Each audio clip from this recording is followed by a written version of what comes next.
Good morning बच्चों, कैसे हैं आप लोग। तो हम लोग क्लास 6 का चैप्टर 1 और 2 पढ़ चुके हैं। अब जो हम लोग पढ़ने जा रहे हैं वो है चैप्टर 3, जिसका टॉपिक है fibre to fabric.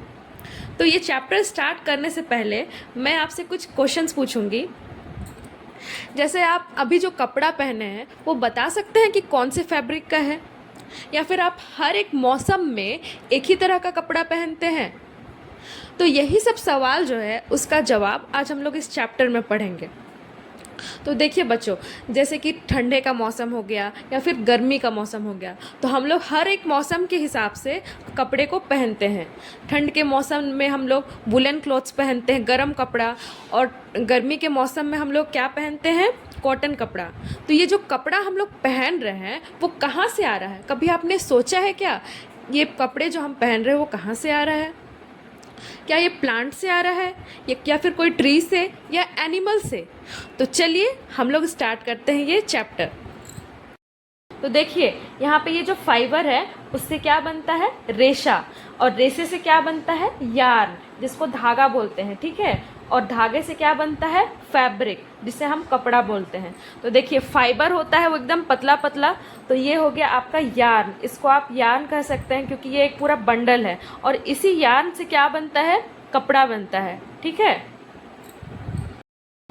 Fibre fibre is a thin hair like strand from which yarn is made. Fibre क्या है, एकदम पतला सा हेयर लाइक स्ट्रैंड होता है, मतलब बाल की तरह एकदम पतला होता है वो, और उससे क्या बनाया जाता है, यार्न बनाया जाता है। ये हो गया फाइबर का डेफिनेशन। यार्न क्या है, yarn is a long continuous thread made by twisting fibre together. Yarn आप सिंपल वे में समझ लीजिए कि ये जो धागा है इसको मोड़ के इस तरह से जो बनाया गया है, तो इसे हम क्या बोलेंगे, यार्न, या फिर बंडल ऑफ फाइबर, ठीक है। और फैब्रिक तो बहुत इजी है, the clothes which we wear in our daily use according to the weather. जो भी कपड़ा हम पहन रहे हैं डेली यूज़ में अकॉर्डिंग टू द वेदर, वो क्या हो गया, fabric.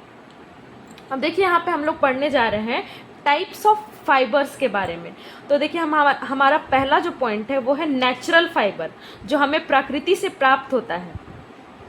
Obtain from the natural resource such as plant and animals. कहाँ से हमें प्राप्त हो रहा है ये, प्लांट से और एनिमल से। इसका एग्जाम्पल हो गया कॉटन जूट। कॉटन जूट कहाँ से मिल रहा है हमको, प्लांट से मिल रहा है। वहीं पे वूल हो गया, जैसे कि ठंडे में आप जो वुलन क्लोथ्स पहनते हैं या फिर सिल्क का जो कपड़ा हो गया, वो कहाँ से मिल रहा है हमको, एनिमल से मिल रहा है। तो इसलिए हम इसे क्या कहेंगे, एनिमल फाइबर। अब दूसरा जो टॉपिक है वो है सिंथेटिक और मैन मेड फाइबर। ये हो गया सिंथेटिक और इंसानों द्वारा बनाया गया हुआ fibre. These fibers are made some from chemical substance। ये किससे बनता है, केमिकल सब्सटेंस से। Obtain generally from petroleum. किससे ये निकलता है, पेट्रोलियम से। इसका एग्जाम्पल हो गया आपका नायलॉन एंड पॉलिस्टर। अब हम लोग पढ़ेंगे कॉमन नेचुरल फाइबर, जो कि है कॉटन। इसमें पहला पॉइंट है uses of cotton. What are the uses of cotton. आप लोग जो भी कपड़ा पहन रहे हो उसमें बहुत सारे जो कपड़े रहते हैं वो कॉटन के बने हुए रहते हैं। फॉर एग्जाम्पल शर्ट हो गया, जीन्स हो गया, सॉक्स, बेडशीट्स, पिलो कवर्स, तकिया का जो खोल हो गया, या फिर तौलिया, टॉवेल्स, ये सब क्या है, कॉटन के बने हुए हैं। दूसरा टॉपिक है cotton cultivation in India. Cotton crops is usually grown in the places having black soil and warm climate. जहाँ का भी मिट्टी एकदम काला है और वहाँ का क्लाइमेट कैसा होना चाहिए, वार्म होना चाहिए, उस जगह पे कॉटन कल्टीवेशन होता है। हमारे इंडिया में ऐसे बहुत सारे जगह है जहाँ पे कॉटन कल्टीवेशन होता है। फॉर एग्जाम्पल आपका महाराष्ट्र हो गया, मध्य प्रदेश, तमिलनाडु, कर्नाटका, गुजरात, उत्तर प्रदेश, आंध्र प्रदेश, हरियाणा और पंजाब, ये सब जगह में कॉटन का कल्टीवेशन होता है। अब जो नेक्स्ट टॉपिक है वो है how is cotton obtain. Cotton कहाँ से आता है। तो देखिए इसमें 4 टॉपिक है इसके अंदर। पहला है हैंड पिकिंग, दूसरा है गिनिंग, तीसरा है स्पिनिंग, और चौथा है वेविंग। तो हम लोग पहला जो है वो हैंड पिकिंग, इसके बारे में देखते हैं। The fruit of a cotton plant are called cotton balls. उसका जो क्या बोलते हैं, कॉटन प्लांट का जो फ्रूट होता है उसको हम लोग क्या बोलते हैं, कॉटन बॉल्स बोलते हैं। Once cotton balls are mature they split open and expose the cotton fibres. मतलब ये है कि जो कॉटन बॉल्स जो रहते हैं ना, वो जब मैच्योर हो जाते हैं तो मैच्योर जो होता है उसके बाद वो ऐसा फट जाता है और उसके बाद उसको ये हैंड पिकिंग किया जाता है, मतलब उसे हाथ से चुन के रखा जाता है। Then cotton balls are picked by hand.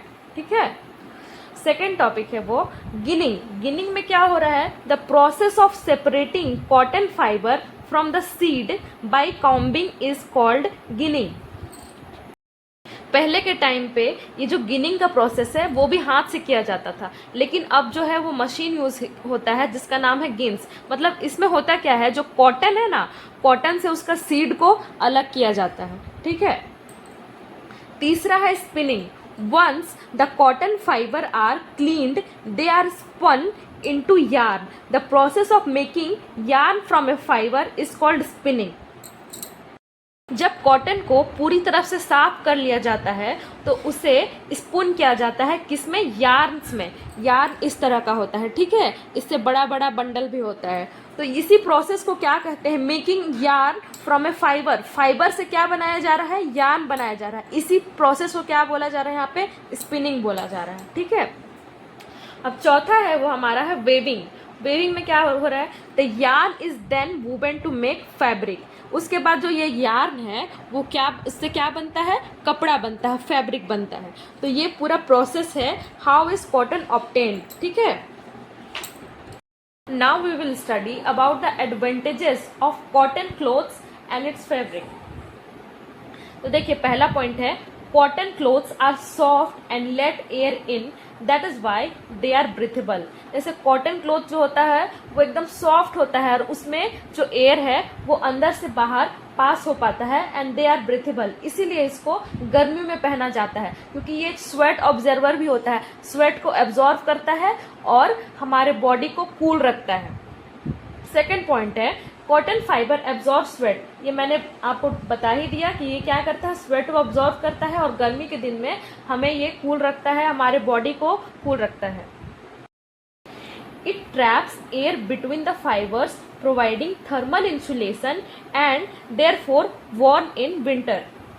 ये क्या करता है, जो बाहर से जो एयर आ रहा है उसको कॉटन के बीच में उसको ट्रैप कर लेता है, वो हवा को रोकता है और इसीलिए इसको हम लोग ठंड में भी पहन सकते हैं। ठीक है, अब जो नेक्स्ट पॉइंट है वो हमारा जो है वो जूट है, सेकेंड नेचुरल फाइबर, जो कि क्या है, जूट। अब जूट के बारे में यहाँ पे हम लोग पढ़ेंगे। Jute fibres are obtain from the stem of jute plant. ये कहाँ से प्राप्त होता है हमें, तो जूट के जो स्टेम्स होते हैं ना वहां से प्राप्त होता है ये jute plant, jute fibres. It is a natural fibre and also a biodegradable. Biodegradable का मतलब हो गया कि जो मिट्टी में पूरी तरह से गल जाता है। ठीक है, it is use to make gunny bags, ropes, mats, carpets and also a decorative item. ये क्या क्या चीज बनाने के लिए यूज होता है, जैसे बोरा हो गया, रस्सी, मैट हो गया, कारपेट हो गया, और जितने भी सजाने के सामान हैं वो भी ये बनाने में यूज होता है। कौन, jute. Usually grown in the places having alluvial soil, standing water and warm and wet climate। तो देखिए ये ऐसे जगह पे उपजाया जाता है जहाँ का तापमान कैसा हो, गर्म हो, और बारिश भी वहाँ पे अच्छी हो, प्लस वहाँ पे जो पानी है वो मतलब जो एलुवियल सोइल जो है ना, वो नदी का पानी जो बहता है और उसमें जो मिट्टी आता है वो मिट्टी में ये बहुत अच्छा तरह से मतलब इसे उगता है। और पानी कैसा होना चाहिए, स्टैंडिंग वाटर, मतलब कि पानी जो खेत में है वो जमा होना चाहिए। इस तरह का क्लाइमेट में किसका कल्टीवेशन होता है, जूट का। ठीक है, Linen. Linen fibers are obtained from the flax plant. The stems of harvested plant are dried and beaten to remove the fiber by hands. ये जो लिनन है वो किस तरह से ऑब्टेन होता है उसके बारे में मैं बता रही हूँ। ये कहाँ से ऑब्टेन हो रहा है, पहला तो हो गया फ्लैक्स प्लांट से ऑब्टेन होता है। उसका स्टेम जो है उसको क्या करते हैं, सुखाया जाता है। उसको सुखाने के बाद उसको मतलब पीटा जाता है, बीट किया जाता है, जिससे कि उसका स्टेम से वो फाइबर्स में कन्वर्ट हो जाता है। ठीक है, तो और वही फाइबर से फिर कपड़े बनाने के लिए यूज़ होता है। तो ये हो गया लिनन के बारे में। अब जो है इस चैप्टर का हम लोग जो है वो लास्ट टॉपिक पढ़ने जा रहे हैं, जिसका नाम है कोयर। तो कोयर क्या है? The outer covering of a coconut fruit also has some fibres on it. जो आप नारियल खाते हो तो उसका जो बाहर का जो छिलका होता है वो कैसा रहता है? फाइबरस रहता है, उसमें भी फाइबर प्रेजेंट होता है। तो coir fibres form the outer covering of a coconut fruit. तो ये जो है, ये कोयर जो है वो कोकोनट में जो बाहरी हिस्सा है वो बनाता है। इसका क्या क्या यूजेस है? तो इसको रस्सी बनाने में यूज़ किया जाता है, मैट्रेस बनाने में भी यूज़ किया जा सकता है, और बहुत सारे चीज़ हो सकते हैं। तो आपको अगर इस चैप्टर में कोई भी डाउट है तो वो आप मुझसे पूछ सकते हैं। यहाँ पे मैं आपके लिए कुछ क्वेश्चंस लाई हुई हूँ, ये आप मुझे होमवर्क में करोगे। ठीक है, तो देखिए यहाँ पे पहला क्वेश्चन है, give reason for the following. We wear cotton clothes during summer season because. क्यों हम लोग समर सीजन में कॉटन क्लॉथ्स क्यों पहनते हैं, ये मैंने आपको बताया हुआ है इस चैप्टर में। आप इसका आंसर करोगे।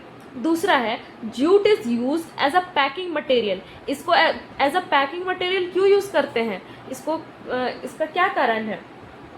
दूसरा क्वेश्चन है, difference between natural and synthetic fibre. Natural fibre और सिंथेटिक फाइबर में क्या डिफरेंस है, ये भी आप बताओगे।